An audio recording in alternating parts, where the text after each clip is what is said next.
नमस्कार, good evening, सत श्री अकाल, आदाब। उम्मीद करते आप लोग स्वस्थ होंगे, अपना और अपनों का ख्याल रख रहे होंगे। इसी उम्मीद के साथ आज की स्टोरी की शुरुआत करते हैं। ये स्टोरी आज किडनैपिंग का है। जब सुनसान बच्चा देखता तो लोग किडनैप कर लेते हैं। लोग कहते हैं कि बच्चों का ही किडनैपिंग होता है, लेकिन नहीं, ऐसा नहीं है, बड़ों का भी हो जाता है। यहाँ पर 23-24 साल के लड़के का किडनैपिंग होता है।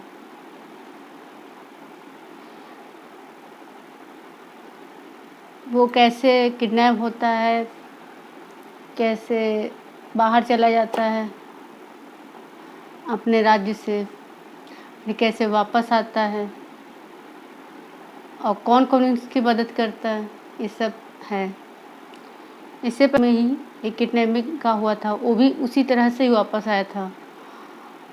2-3 साल बाद अपने आप ही वापस आ गया था। ऐसे ही ये भी केस है। अब बताऊंगी दोनों जगह कहानी। ये कहानी कानपुर बिधनू का है। जो लड़का गायब हुआ वह बिधनू का महावीर था, एक बिजनेसमैन का लड़का था। जहाँ से एक लड़का गायब होता है और परिवार वाले उसे सोचते हैं कि कहीं मतलब अब वो जीवित ही नहीं है। इतना समझ लेते हैं, इतना खोजने के बाद पुलिस वाले भी हार मानते हैं, नहीं मिलता है। तो ये घटना 2022 का है। जब कोरोना काल चल रहा था, उतने बैंक एटीएम नहीं खुले हुए थे, तब का है ये। उसमें पैसे की दिक्कत थी, मतलब लोग एटीएम में पैसा रखते हैं, जब निकालने जाना होता है तब एटीएम जाते हैं। यही हुआ, उसके घर में नकदी ख़त्म हो गई, तो आसपास कहीं भी एटीएम खुला हुआ नहीं था, तो उसे 10-12 किलोमीटर दूर जाना पड़ा। वहाँ उसका एक दोस्त था जो बैंक में काम करता था। उसने बताया कि जहाँ पर एटीएम खुला वहाँ का बताया कि यहाँ पे चले जाओ, तुम्हें पैसे मिल जाएंगे। वो वहाँ जाता है, पैसे निकालता है। दिक्कत की ये बात थी कि वहाँ ज़्यादा सवारी आती जाती नहीं थी। सवारी के माध्यम से गया था, आया, बस स्टैंड में जा खड़ा हो जाता है कि यहाँ भी आएगी बस, तो उस पर खड़े हो जाएंगे। काफ़ी देर हो जाता है, तभी एक कार वाला आता है, खड़ा होता है। उसमें से 2 आदमी निकलते हैं। वो सोचता शायद रास्ता भटक गए, मुझसे कुछ पूछने आ रहे हैं, तो 2 आदमी दोनों तरफ खड़े हो जाते हैं। उसके जो गाड़ी थी उसमें ड्राइवर ही केवल बैठा हुआ था और 2 आदमी बाहर आके उसके बगल में खड़े हो जाते हैं। फिर एक आदमी उसके मुंह पे कोई बेहोशी का सुंघाते हैं, बेहोश हो जाता, उसको ले जाकर कार में बैठा करके उठा ले जाते हैं। 5-6 दिन के बाद उसको होश आता है, तो वो अपने आप को एक बंद कमरे में पाता है।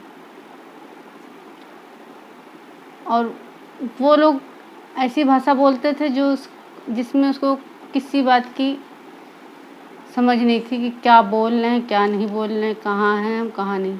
जबकि उसको इंग्लिश भी आती थी, हिंदी भी आती थी और कई कुछ भाषा जो उसको आती थी। उसके बाद वो भाषा नहीं समझ पाया वहाँ का। पहले तो इधर उधर देखा, आसपास जो था और भी लड़के थे वहाँ पर, वो सब नशे के में लत थे। इसको भी कुछ नशा ही लग रहा था, आंखें खुल नहीं रही थी इसकी, बार बार उठ कर खड़े होने में बार बार वो गिर रहा था। तो उसको लगा मुझे कुछ दिया गया है। फिर थोड़ी देर बाद एक आदमी आता है, सबको मतलब इंजेक्शन देता है न, तो इसको भी देता है।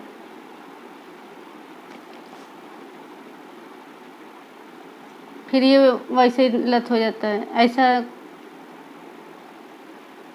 काफ़ी दिन तक चलता है। फिर इन लोग को बैठाल करके एक ऐसी जगह ले जाया जाता है जहाँ पर कंस्ट्रक्शन का काम चलता है और वहाँ लेबरों की ज़रूरत होती है, तो वहाँ पर उनको ले गए, उनसे काम कराते थे और फिर शाम को साथ में ले आते थे। सिक्योरिटी इतनी थी कि वो आदमी वहाँ से कोई भाग नहीं सकता था। फिर नशे की गोलियाँ दी जाती थी और खाना इतना दिया था कि आदमी जिंदा रहे। ऐसा करते करते वो एक दिन नशे का मतलब इतना लती हो गया कि वो इंजेक्शन देते तो उतना उसको नशा नहीं करता, लेकिन वो क्या कर रहा था कि उसी नशे में दिखाता था कि मैं बहुत मुझसे नशा हो गया है। तो वैसे ही करते करते एक दिन चारों तरफ देखता है कि किधर से जाया जाए, किधर से नहीं जाया जाए, कहाँ से भागा जाए, कहाँ से नहीं भागा जाए, सोचता रहता था।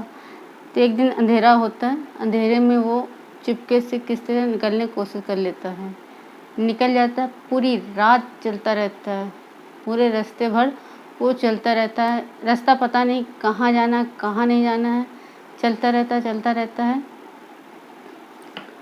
फिर उसको एक रेल की पटरी दिखती है, उसके माध्यम से वो चलता रहता है और रेलवे स्टेशन एक पहुंच जाता है।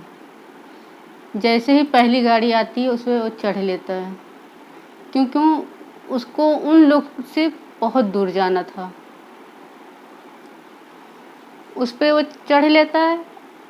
फिर अगले स्टेशन जहाँ वो ख़त्म होता था फिर उसे बैठ के दूसरे गाड़ी पर लेता था। फिर ऐसे करते करते मतलब 20-25 गाड़ियाँ ऐसे बदलता रहता था।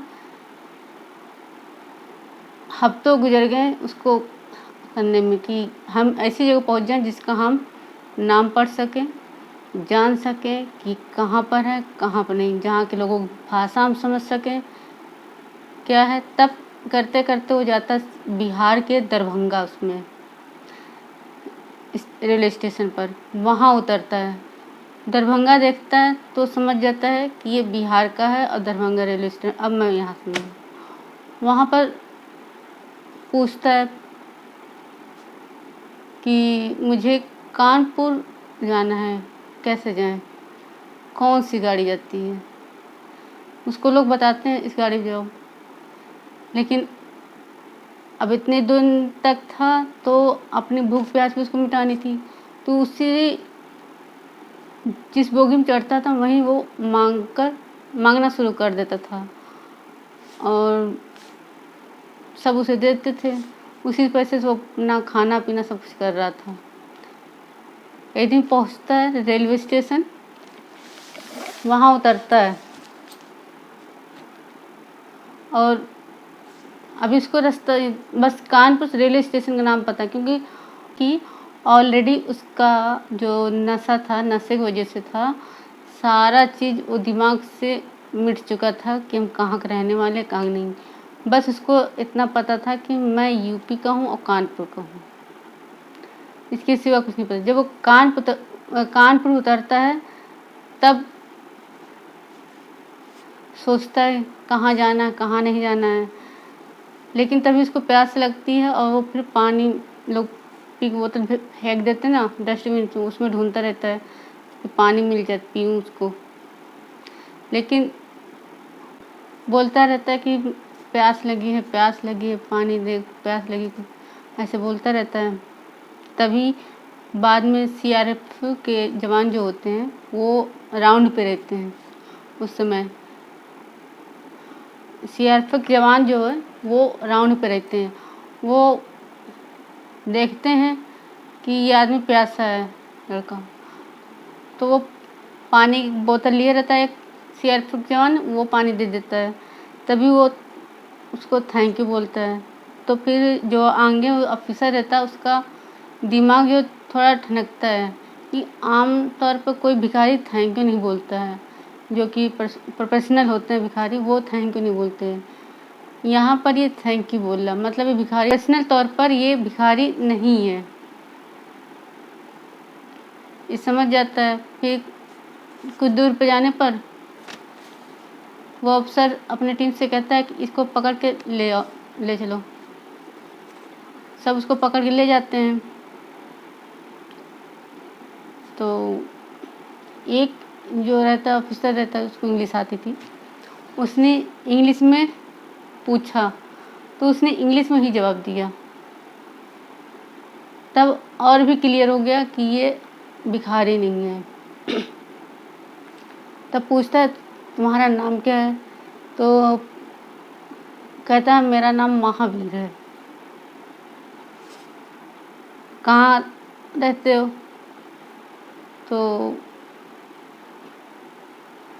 कहता है कि कानपुर का हूँ। कहाँ का हूँ ये याद नहीं आ रहा, कहाँ का हूँ। कब से भीख मांग रहे हो? तो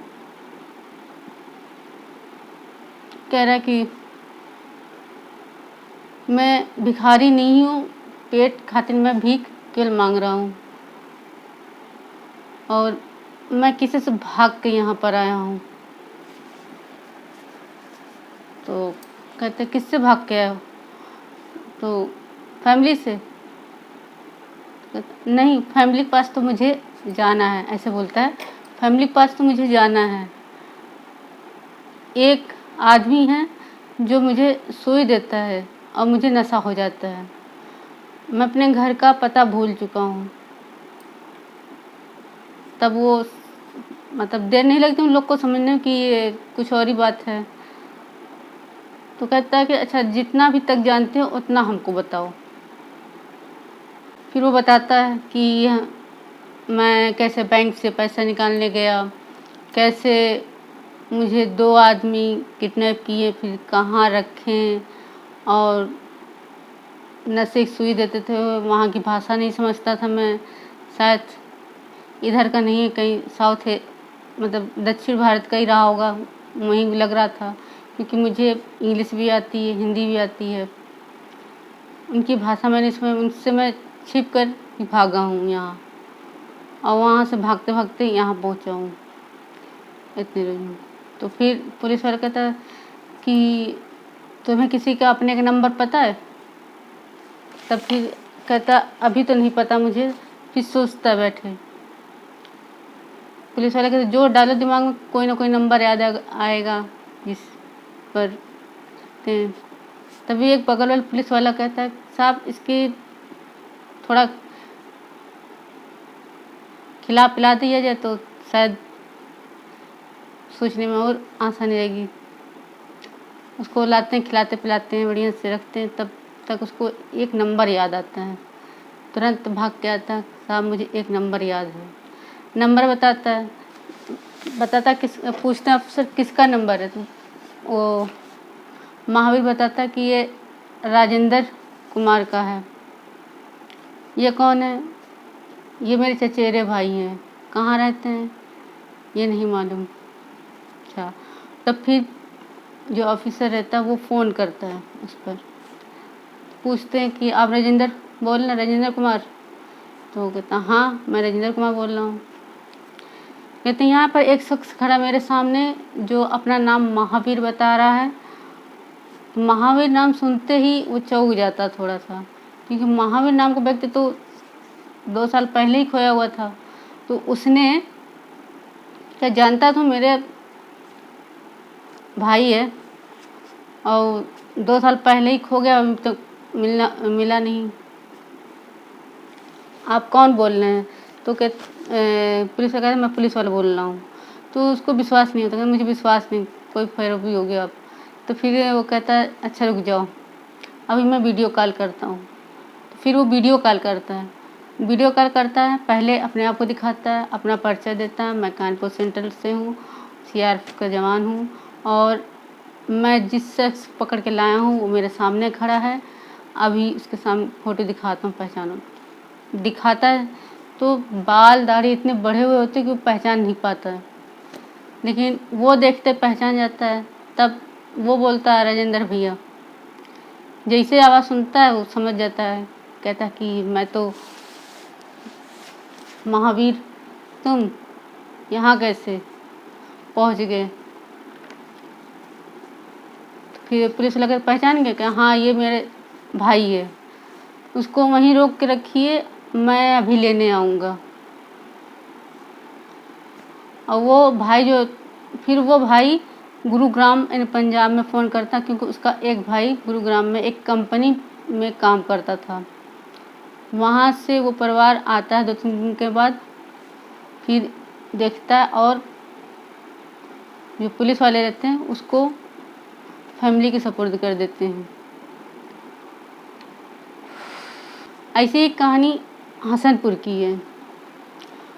हसनपुर 2011-12 की है, डेट क्लियर पता नहीं है, बट हसनपुर की है कि एक लड़का जो 14-15 साल का लड़का था, बाहर साइकिल पे जा रहा था, उसको गिरा करके लड़के को बैठा लेते वैन में और लेके चल देते हैं। वहाँ पर कोई नहीं रहता है, गर्मी का महीना रहता है। फिर उसके पिता भी बिजनेसमैन थे अच्छे। 1-1.5 महीने बाद फिर वो लड़का मिलता है और वो भी नशे की लत हो जाता है। उसको भी कुछ मालूम नहीं रहता क्या मिला है क्या नहीं, उसको भी ऐसे ही किया जाता है। ऐसे बहुत सी स्टोरियां हैं जो जहाँ पर लोग किडनैप कर लेते हैं, फिर फिरौती मांगते हैं, यहाँ तक कि बच्चे को भी नुकसान पहुँचा देते हैं। इसमें से मुझे दो हकीकत में है। एक कानीपुर के मेरे आसपास के क्षेत्र का है, एक हसनपुर पर, दूसरा मसवानपुर का था एक कांड जहाँ पर ये कांड हुआ था। वहाँ पर 3 बच्चों को स्कूल से परमिशन लेके बेकायदा ले जाते हैं। वो बच्चे पहचानते भी हैं कि हाँ ये मेरा भाई है, और प्रिंसिपल छोड़ देती है, वो ले जाता है। लेकिन थोड़ी देर बाद पता चलता है कि जो बच्चे हैं वो किडनैप कर लिए गए हैं, और फिरौती मांगता है। जब नहीं दिया था तो बड़े बेटे को अधमरा करके नाले में फेंक देता है, 2 बच्चों को ट्रेन की बोगी में बैठा देता है। तीनों बच्चे बच जाते हैं क्योंकि मौके पर लोग देख लेते हैं, और फिर बाद में वो पकड़ा भी जाता है। ऐसे ही महावीर की कहानी भी थी। महावीर को तब पता चलता है कि मैं कहाँ का हूँ, जब उसकी फैमिली आ जाती है तब पता चलता है कि मैं विधुनक हूँ।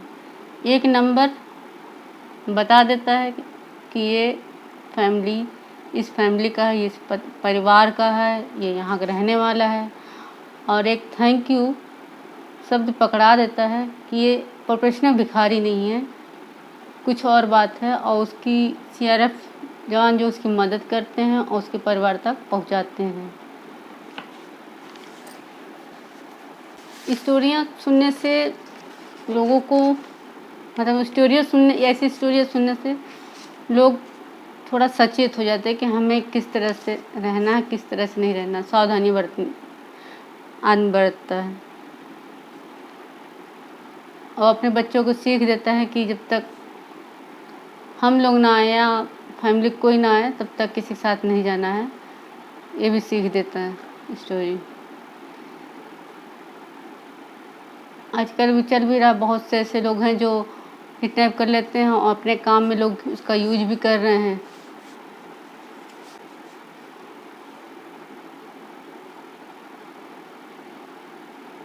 और कई ऐसे शख्स हैं जो देश में कोई भीखे न मांगे। मैंने क्लियर नहीं पता है, एक बार अखबार में मैंने पढ़ा था कि एक पुलिस अफसर था जो ड्यूटी अपना करता था। ड्यूटी करने के बाद उन भिखारियों, जितने भिखारी थे, उन सब बच्चों को पढ़ाता था, काम हुनर सिखाता था कि अपने पैर पे खड़े हो जाएं और यहाँ से भिखारी की स्थिति ख़त्म हो। प्रेजेंट टाइम में तो ऐसे ऐसे लोग हैं जो भीख के रूप में 2-2 लाख रुपए कमा रहे हैं, बिजनेस बना रखा है उसको, इसीलिए बच्चों का किडनैप करते हैं। इस्लाम डॉग मिलेनियर इसी का एक फिल्म है, देख लीजिए सामने। इस सरकार ने कई कदम उठाए, लेकिन वो कब ख़त्म होंगे, कब यूज होगा, उसका अभी कोई रिस्पॉन्स नहीं मिल रहा है। आज के बाद इसी के बाद ये स्टोरी का समापन। अगले नेक्स्ट स्टोरी में फिर से आपका स्वागत होगा। नमस्कार।